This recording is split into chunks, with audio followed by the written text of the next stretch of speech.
Welcome back to the Pitch Clock. This is Baseball Debate at Game Speed. I'm your host, Connor Nelson, and we're back with another fresh face, and we're going to get right into it today, introducing the baseball newsman. As you may know him from social media, but it's my pleasure to formally introduce Michael Newman. Mike, thanks for hopping on with us today. Yeah, Connor, thanks for having me. I've been watching the videos. I love the format.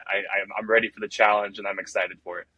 All right. Well, we're excited to have you on. You're a new face to our audience, so we can kind of tell by your shirt already, but why don't you give us a little bit of who you root for and why before we get into it?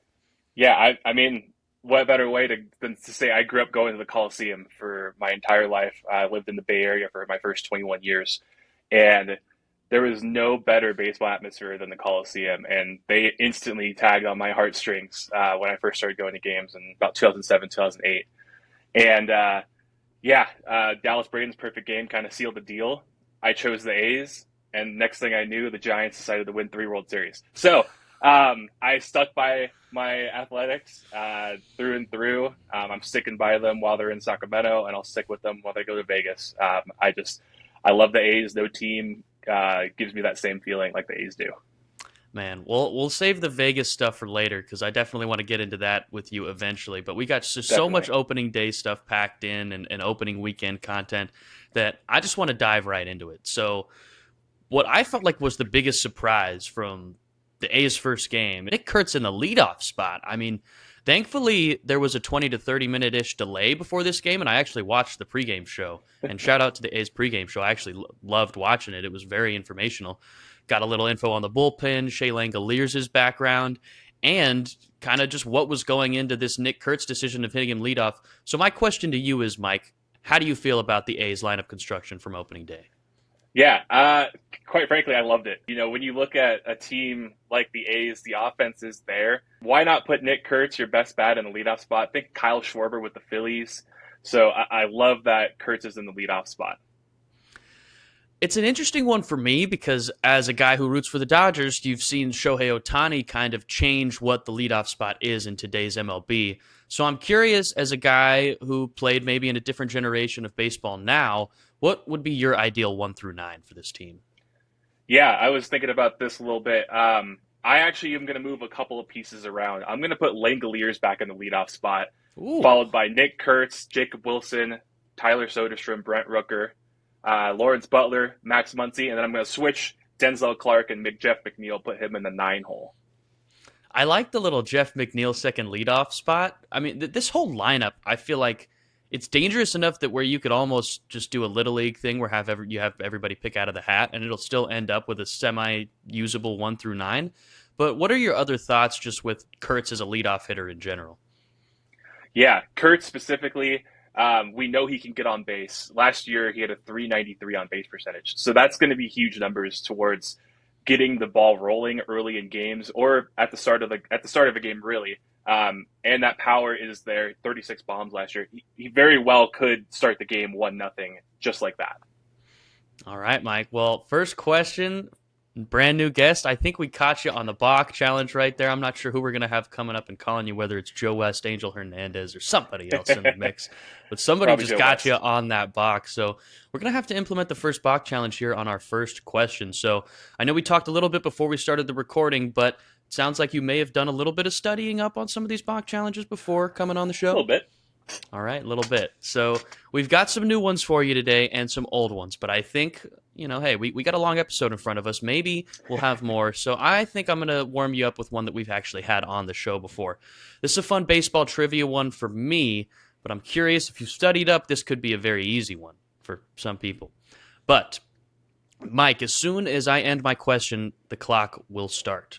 So here it is for you. There are 7 possible answers. Name as many ways as you can for a batter to get to first base.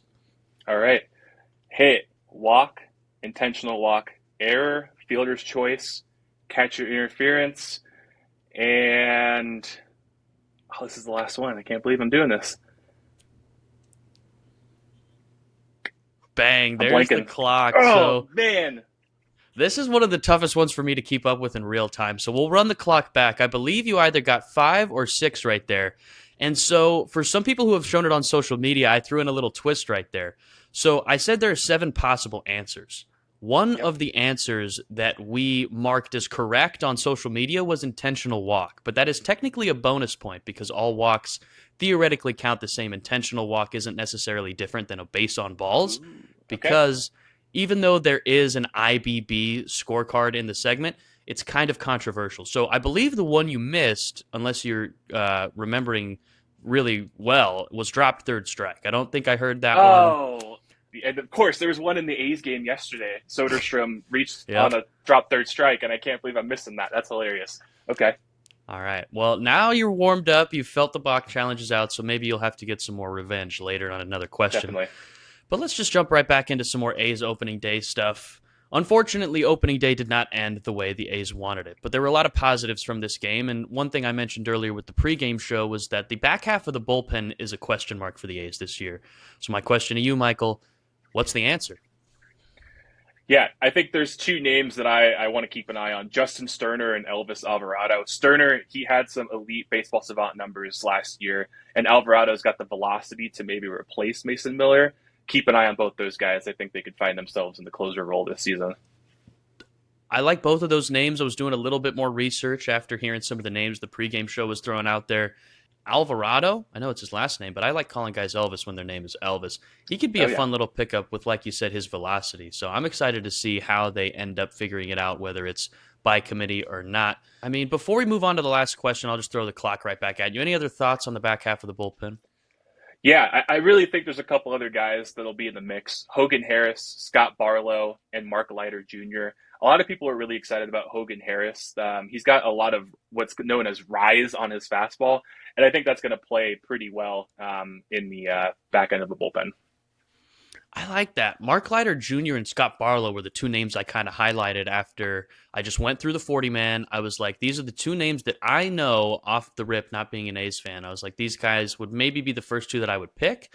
I was looking at Mark Leiter Jr.'s stats. He's got a couple of saves, same thing with Barlow. But by committee isn't a bad option for the A's right now with how they're kind of rebuilding, which leads me into my next question for you, Mike. They were talking on the pregame show, too, about how many wins this team's going to end up with. I think Steve Sachs threw out a number like 83 or something like that. Fangraphs has them at 76.6 projected wins this season and about a 16% chance to make the playoffs. So, base question to you right off the rip, how many wins do you think this A's team finishes with?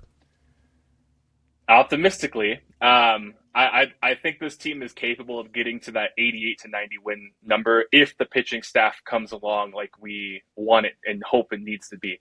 Realistically, I'm between that 84, 85 game win season. I just don't think that they're going to do 76. 76 is just the same as last year. All right. Well, I think you got a little bit too passionate about making sure that everybody knew that 76 was not where we wanted to end up as last year, because I think we clipped you on another balk right there. The umpires are back. They're making the call. So we're going to get another balk challenge in here. Angel. Yeah, I know. Of course, he retired the year before they implemented the pitch clock and ABS and all that, so he couldn't get exposed. But Angel, man, you'll forever live here on our pitch clock. Yes, but next question for you, Mike. Your hint is your shirt. So, Here we go. I'm going to need you in the next 15 seconds to name me as many A's All-Stars from the year 2000 and on. Okay. Jacob Wilson started last year. Josh Donaldson, Josh Reddick, I believe, made one. We'll go with Hudson, Mulder, Zito. Tejada had to have been one his MVP season. Let's continue with bang! Dang it, there's out of time. the clock. Yep. Hey, you were going through the list, so again, these ones are tough for me to confirm in real time, but I believe you got about 7 or 8 right there, somewhere in the 6 to 8 range, and with only 15 seconds on the clock, that is pretty impressive. So you were able to get to your A's pretty quickly. I like it. A's fans in the comments definitely let us know how many you think you could have rattled off, and maybe you'll have to join the pitch clock to prove it. But that was our last topic, but I'm curious, we didn't finish the topic. So my next follow-up question to you, Mike, and we'll get this clock started again, is 16.1% chance to make the playoffs this year. What would you give it? Yeah, I think that's going to change drastically. I think the number is probably closer to 33, 35%. I really think that they have an opportunity to make some noise as long as, like I said, that pitching staff, if that pitching staff comes through, that number is going to keep getting higher and higher. I like it. Just to break it down and give you some context, Fangraphs has the Mariners with a 77.9% chance, the Rangers with a 40% chance, and the Stros with a 26% chance. But if you've caught any Astros baseball, I think they're finally going to have the bad year that they deserve after everything that happened in the World Series. But my last question to you, Mike, when do you expect this team, the A's, to be a real World Series threat on opening day? Which year? I think everything is pointing towards 2028. The stadium in Las Vegas will be complete. There's a number of free agents that would help this franchise that are available.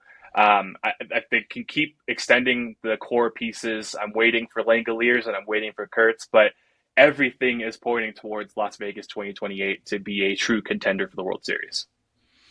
All right. Hey, I think that was the perfect answer. You summed it up great, but I think you clipped the BALK again. I think Joe West, Angel Hernandez, again, they're all giving you some love today. So 3 questions, 3 BALK challenges today, Mike. I can see you're a true fan because you wanted to get all of these out there. Got to get into it. Exactly. Let's do it. And this was the whole point. Eventually, maybe this is a hint for our audience, but there may be some more actual head-to-head trivia coming on the pitch clock soon. But right now, we're just talking baseball. And for our last question, Mike, I want to put you through a little bit of, let's see, this is going to be a new-ish BALK challenge. A few people have got this, but I don't think social media has seen it as the time of this recording, so no possible practice for you. But as a hint, we've had a lot of broadcasters on this show, a lot of former baseball players like yourself, so a lot of people with some good baseball vocabulary. There's your hint. But, Michael, in the next 15 seconds, I'm going to need you to say or describe as many ways you can say a strikeout as you can. Oh, wow. Okay. Swinging strikeout, looking strikeout. Drop third strike. Throw him a chair. There we go. Wow, that is Bang. a harder question than I was expecting. There's the clock. So, yes, it is kind of tailored to the broadcasters. I will say that one question because you're thinking of all your broadcast calls, how you want to ring a guy up.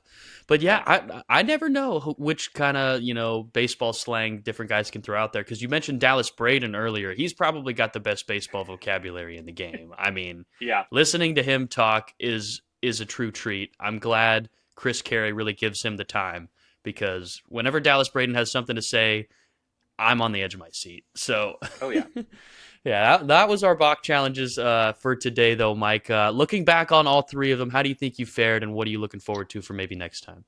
I think the first 2 I did okay, but this last one that was a tough one. I need to get up on my broadcaster vocabulary for a strikeout. What are some of the ones that you have used? Because I'm trying to think of some other ones that I'm still drawing. I mean, you could rip the got him swinging, throw him a chair, put him in the freezer. I don't know. You gave me some inspo with the chair. I mean, anything like a called third looking strikeout.